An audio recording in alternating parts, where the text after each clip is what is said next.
Something that I say along the way will touch you. I know it. Let's begin that process of crafting a meaningful life. Here's Mary Crafts. Hi, I'm Mary Crafts, and welcome back to Crafting a Meaningful Life. It's really what we're about here. We're not about making up something to talk about. We're not about politics. My producer wants me to be about politics, but I don't want to be about politics. I want to be about helping me and helping you craft a meaningful life so that when we get to the end, we get to say, dang, that was a great ride. Can't wait for the next one. Not that we get to the end and think, I didn't ever really have the courage to do this, or something kept me from moving on in my life. That's not what we're about here. About 2 months ago, I put out on my social media post about topics that people might want me to talk about. I wanted to know, well, what do you want? And I gave 4 options, and I said, if there's any other topics that any of you are interested in, please just respond, put them right down here, and I'll kind of wade through them when I can. One of the topics that someone put down, and then a couple other people came behind them and said, I would like that too, was the topic of my spiritual journey. This hasn't been something that I have shared in a big way before. This is kind of new and different arena for me. Even though I talk almost every time about the spiritual aspect of my life, your life, and how important that is to us, and different things that I do to connect with and elevate my spiritual journey, I've not really talked about my whole journey, the entire thing that led me here to where I am today. So my early life, if most of you know, I was born and raised in Iowa, small town, 250 people, Midwest conservative values parents. And they were Methodist and very, very religious, very Christian. Went to church every Sunday. My mom, of course, was in charge of everything at church. My dad, was the biggest contributor to that little church in Iowa. And that was just part of what we did. It was never questioned.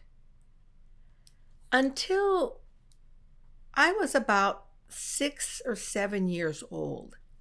And I was watching one of those total B-grade movies on TV on Saturday afternoon matinee.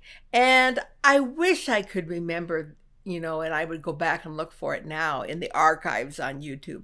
But it was about a little shepherd boy in Mexico and his grandfather who helped him shepherd. And one day on the mountaintop, the little boy had a vision and actually got to speak with spiritual beings. They didn't really show you who it was, but they certainly left you with the impression that this was God he was speaking with. And then his struggles with sharing his story, and his grandfather always believed him, but no one else did. I remember going to my mom and asking her, how come he had that vision? It's just a movie, Mary. I'm like, well, do people have vision still? Can they talk and commune with space and people beyond? No.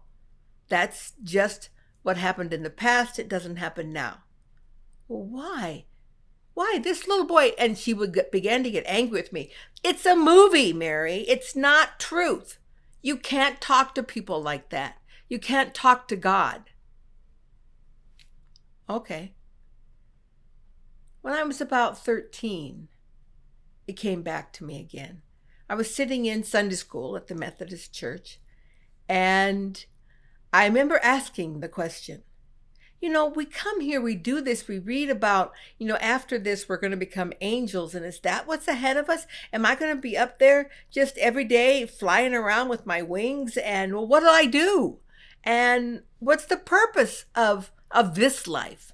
And is that the purpose of the next life, just to get your wings? I mean, seriously, that great movie, It's a Wonderful Life. It's just to get my wings. What do I do? And did I come? What was I like before? They say that it's forever and ever and ever and ever. And I just had all these questions. And I remember my Sunday school teacher, as wonderful as he was, said to me, Mary, those are the great mysteries of God, and we're not ever to know them or understand them. You just are to believe. That never sat right with me. That I would be birthed onto this planet with this brain, with a body that could physically do and accomplish so many things, and all I was just supposed to do was do nothing to prepare other than keep the commandments. I mean, I'm going to do all of this and I don't know what's going on afterwards. I don't know why I came here. Is that God's plan, to have a great mystery? And then when we get to the other side, he gets to go, surprise! It just didn't feel right to me. So I left their Methodist church and spent most of my high school years just kind of floundering and not really doing anything. My life was going down the hill fast in a big way as I became involved with, this was the late 60s, and so drugs, different things, and I went to so many different churches. I just really could not seem to find any church that knew anything about my questions. My first year of college at age 18, this was in the spring of that year, I was flunking out. I didn't go to class. The only class I went to was choir because I loved it. And I met the Mormon missionaries and I listened to their message. And for the first time, someone spoke to me about the questions that I had. This is what you did before, and this is the purpose of this life, and this is what we're going to do afterwards. Wow, someone actually knows that? Wow. And then that they had a prophet that was living who was still speaking with God. Wow, I love that even more. And that we could receive personal revelation. Are you kidding me? This is what I've been looking for. I love this. And so I joined the church in 1972 and immediately came west to finish my education at BYU. Graduated from BYU without what they called the MRS degree, MRS being your Mrs. degree. I didn't get married. I wasn't a Mrs. When I graduated, but if you didn't, you were certainly looked down upon as not having your MRS degree. And I can remember praying to God and saying, listen, if I don't get married soon, I'm gonna move. I'm gonna move to the next town.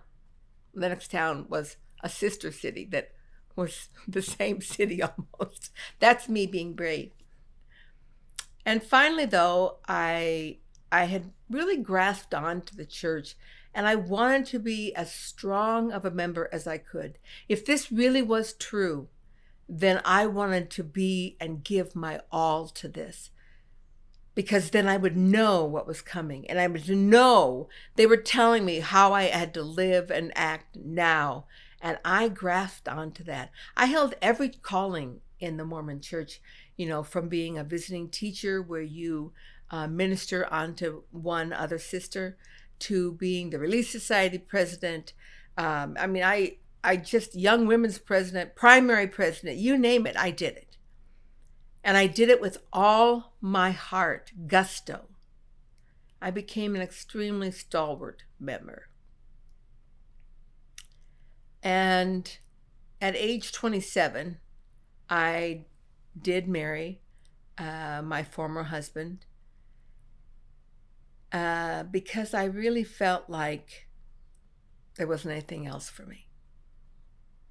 I had just gone through a deep relationship that I was engaged, and he ended it with me because I just wasn't pretty enough. He wanted more of a trophy. He said, I don't even want to hold your hand in the mall because I don't want people to know I'm with you. I was devastated because once again, I was taught that lesson from my early childhood that I wasn't enough. I married my husband, my first husband, and I'd only known him 3 months. Mistake number one. And even though I knew he had problems, I thought if I loved him enough, I would be able to what? All of you who are listening can relate to this. If I love him enough, I'll be able to change him. Now, that just makes me laugh out loud because you can change no one. The only person that you can change is yourself. And I was died to stay the same. This church was true, and I was going to hold on to it for as long as I could. On our honeymoon was the first time that he beat me. And I was devastated. I thought, I don't want this life. I was being very successful in my career. I was having fun in my singles group. I don't want to live this life. So as soon as I got back, I made an appointment with the general authority who had married us in the temple. And I needed 3 weeks to get in to see him. In the meantime, I got feeling really sick and I wasn't feeling good. And I went into a doctor's appointment, and I'll never forget when he walked into the room and he said, "Mary, you're pregnant."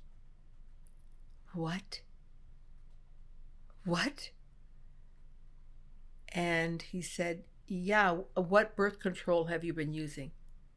"Well, I haven't been using any. My husband said that we should let God decide." And my doctor looked at me and said, "Mary, God always decides that you should have a child." Like, okay. But I also knew I couldn't stay in this marriage. And so when I went in to see the general authority 3 weeks later, I told him what had happened to me on my honeymoon and what had continued to happen to me since we were home in the most brutal ways for the last 3 weeks. We'd been married now a month, and I couldn't do it.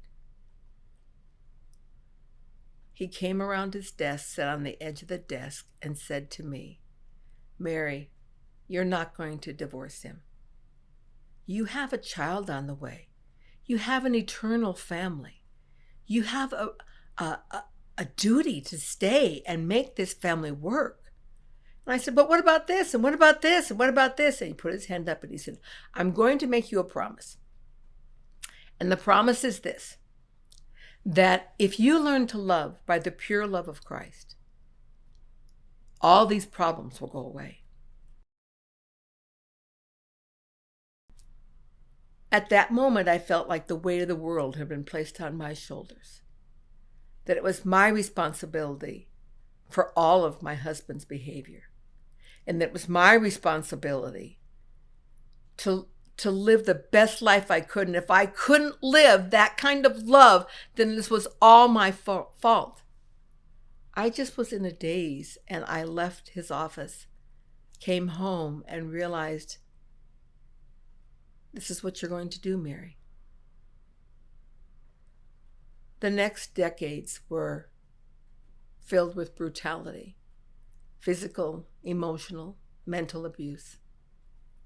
But I was told to stay, and stay I did. When I was 48, on our home computer, I found a lot of gay pornography. And gay websites may not now be called pornography, but this clearly was, because it was also with underage boys. I was devastated. I kicked Ron out. And 3 months later, the bishop called me in and said, "Mary, I've been meeting with your ex-husband." And at that time, I was still married. "Yeah, I've been meeting with your husband, and he's assured me that he's not gay." I said, "What? Are you kidding me? What's all that stuff on my computer?" And he said, "Well, he'd just been looking around to see if he's always been a little self-conscious about his male prowess and to make sure that he was up to snuff." I said, "What? Why couldn't he do that on heterosexual sites?" I was dumbfounded. And I said, "This is ridiculous." And he said, Ron's assured me that he's not gay. He came around the edge of his desk, and it felt just like it had so many years ago. And he said, Mary, the Lord wants you to stay with Ron.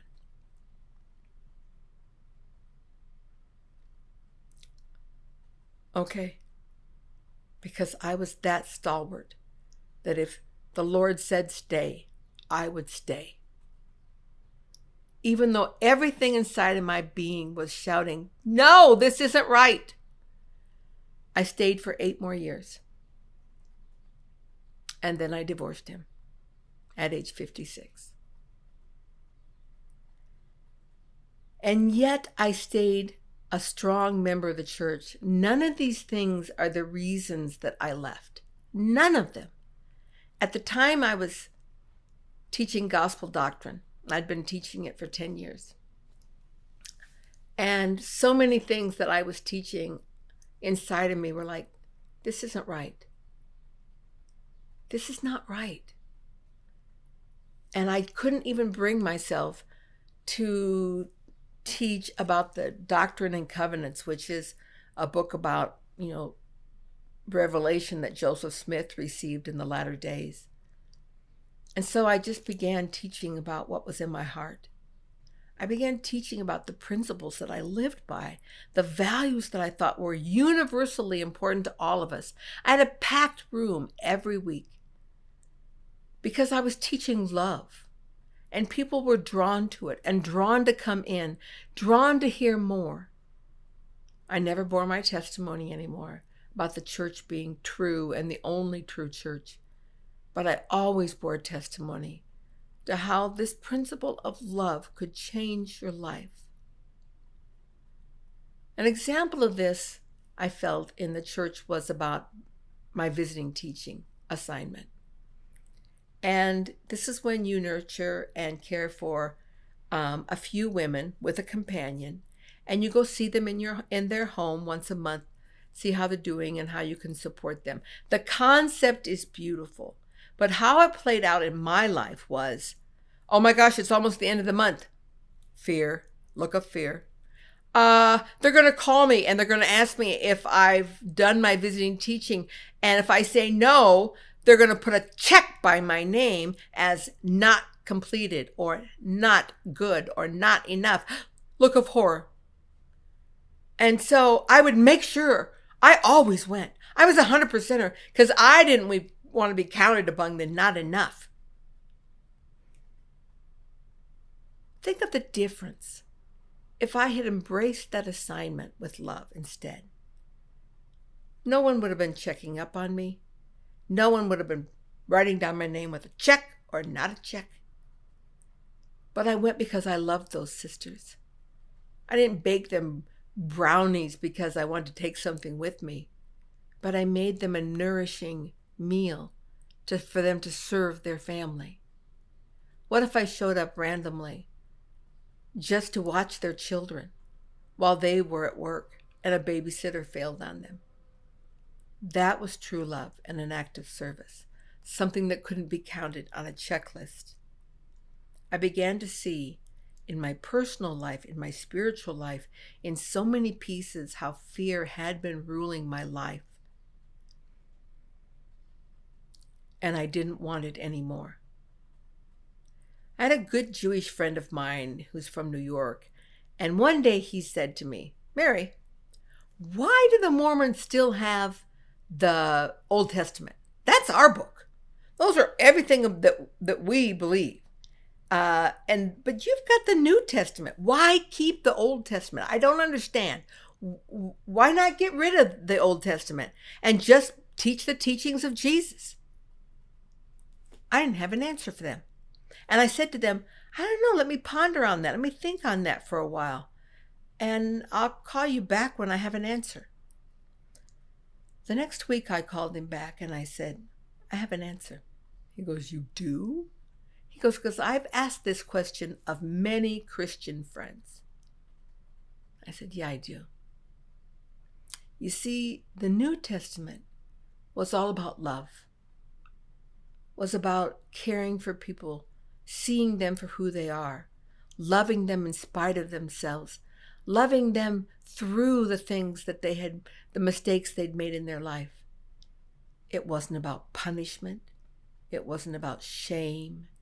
It wasn't about ridicule. It was only about love. And so after Jesus died, the powers that be decided, wait a minute, you think we're going to get people to do what we want them to do, to obey by just love? No, no, no, no, no. We need to keep that Old Testament. We need to keep it with us. We need to make sure that we've got things like fire and brimstone and punishment and shame and sin and all those kinds of things that the Old Testament taught. We ain't going to need those over here because just love is not enough. And that's why we kept it. It was like mic drop.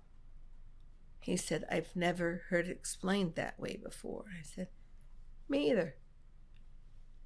But I realized then that I was going to walk a path of choosing love and not fear. And I had made the decision to not ever again be part of an organized religion that used shame, fear of punishment, judgment, exclusivity, control to obtain obedience. On my final day in church, they were reading a proclamation from a statement from the First Presidency, who are the leaders of the Mormon Church. And it was talking about their position on gay people, that they couldn't come to sacrament, they couldn't adopt children, they would not get any of the blessings, they would never make it to heaven.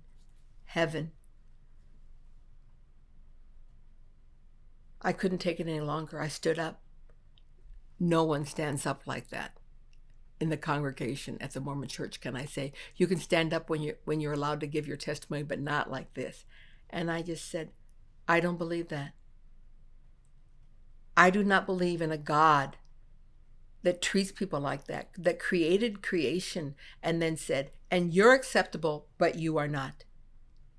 All of you in this room knew me and my family that was suffering under the hands of a gay person who his whole life learned fear, who's angry inside because he's been told his whole life that what he knew he was wrong. He'd been told his whole life that he would be punished. Of course he was paranoid. He was paranoid of everything. Why? He didn't want to be found out, and by my divorcing him, everyone found out. But it gave him the pathway to heal as well, to let go of fear, to claim who he was and who he is. And it became a most beautiful thing.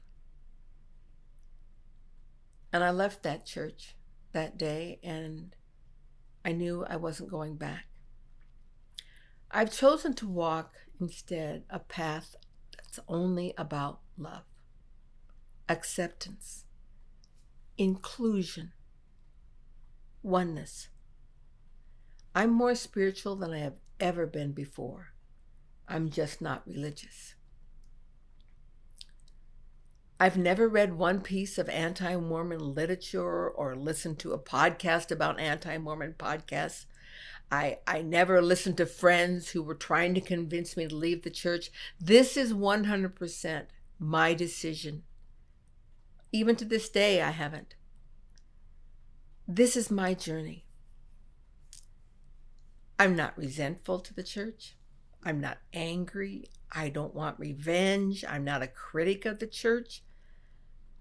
I am love, or whatever your journey is.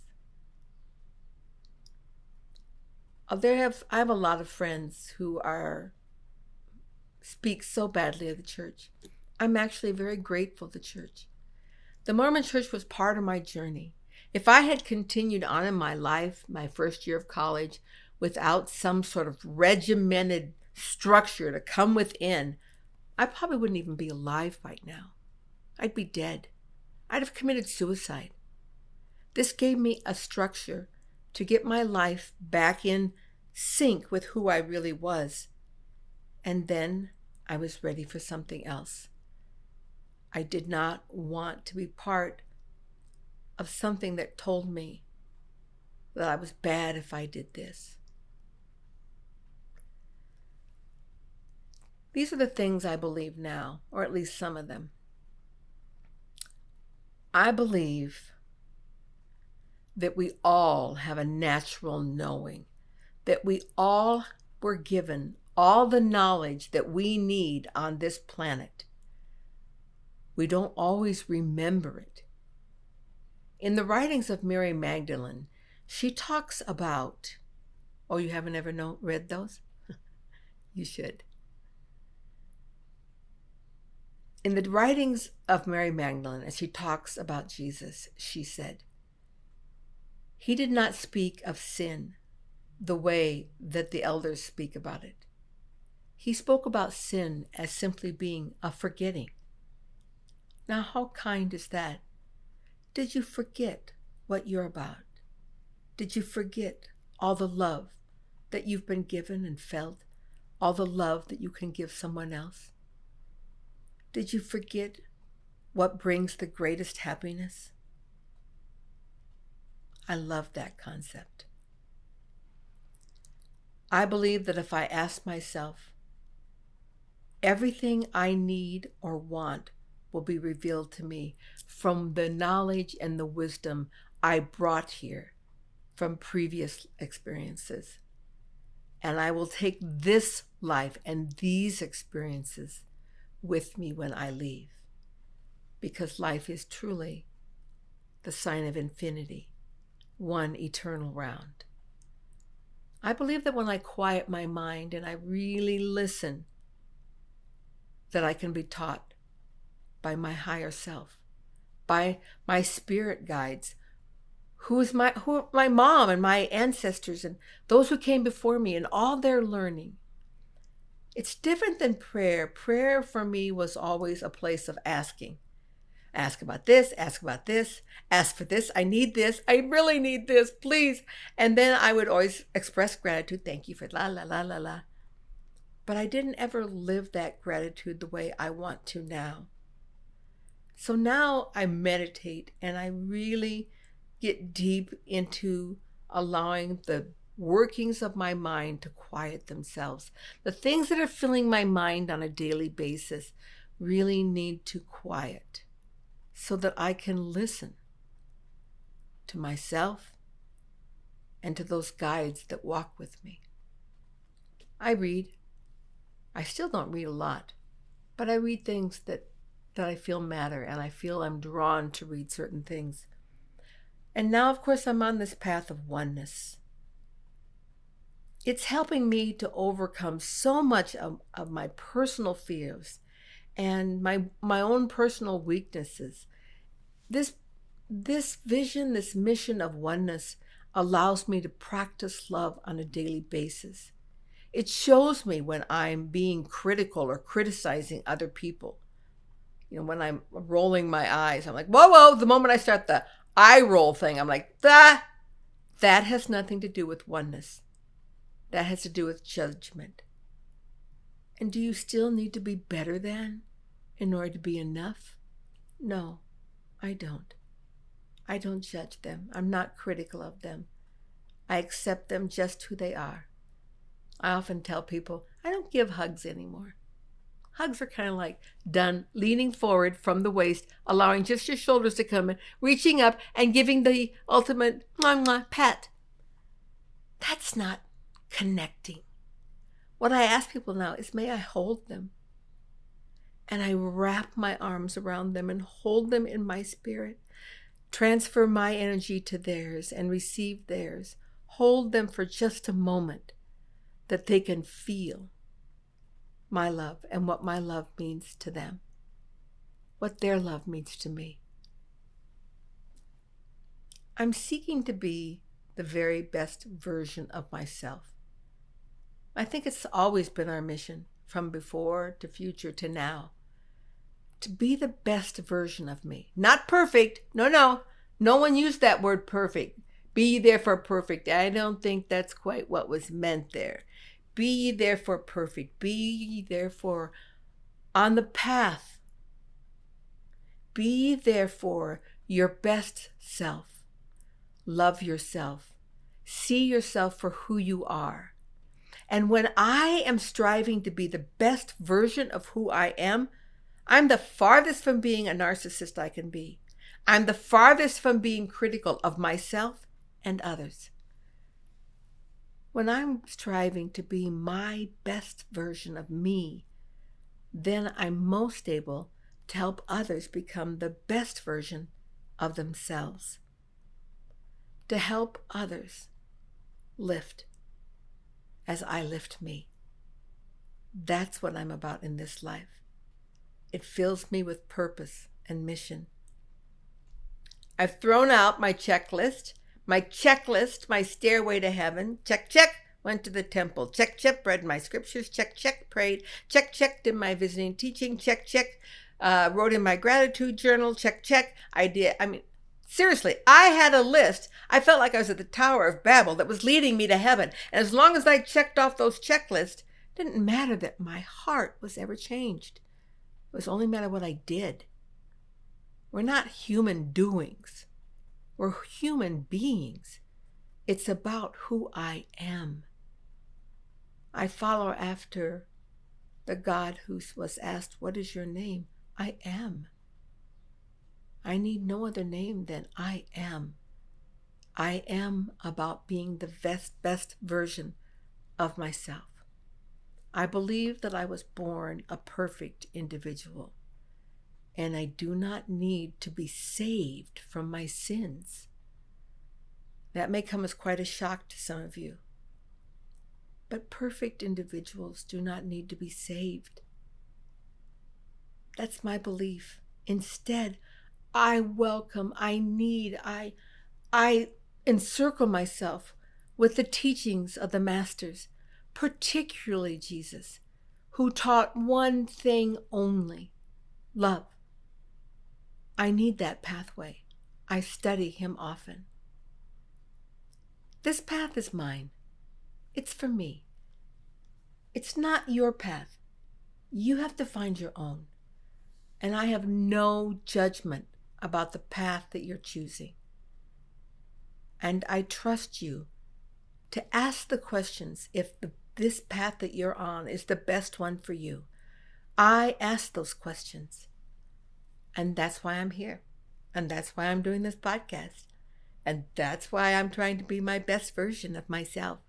Every day, when I get up in the morning,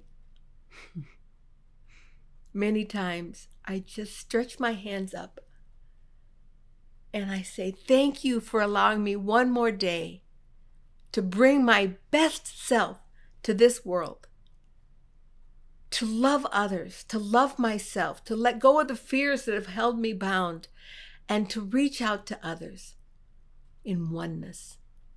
I tell you, I'm more filled with joy than I have ever been in my life.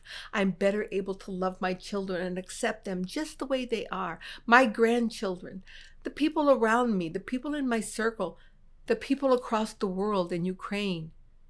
It's why my heart weeps for them. I'll do what I can to let them know that there is hope and oneness. It's now why I've started on a journey of helping the forgotten women of Afghanistan. I am one with them. They are me. I am them.